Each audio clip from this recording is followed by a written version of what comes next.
प्रभू येशू ख्रिस्ताच्या पवित्र नावामध्ये परत एकदा तुम्हाला सलाम।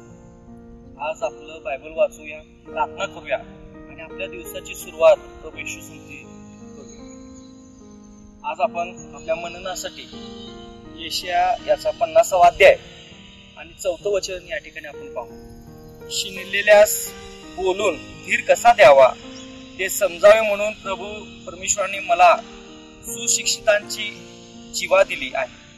तो रोज रोज सकाळी मला जागे करतो, शिष्याप्रमाणे ऐकावे म्हणून माझे कान उघडतो।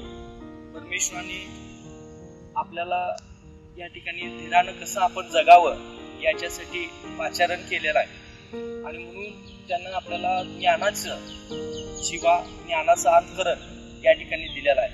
म्हणून प्रियजनांनो, परमेश्वर तो आपल्याला सत्यात चालण्यासाठी, विश्वासात वाढण्यासाठी, प्रार्थना करण्यासाठी रोज नवीन दिवस या ठिकाणी दाखवतो।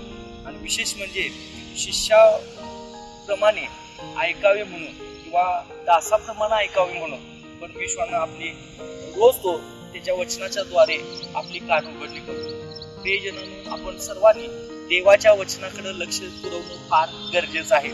जर आपल्याला मरणातून जीवनात जायचं असेल, सत्यात राहायचं असेल किंवा प्रियजनांनो या शेवटच्या काळात आपल्याला असं जर आपल्याला वाटत असेल तर आपल्याजवळ सत्य असणं गरजेचं आहे। म्हणून परमेश्वर तुम्हाला मला रोज नवीन दिवस या ठिकाणी दाखवून किंवा आपल्याला जागा करून आज आम्ही शिष्याप्रमाणे ऐकावं म्हणून सत्य आपल्यापर्यंत पोहोचवत आहे।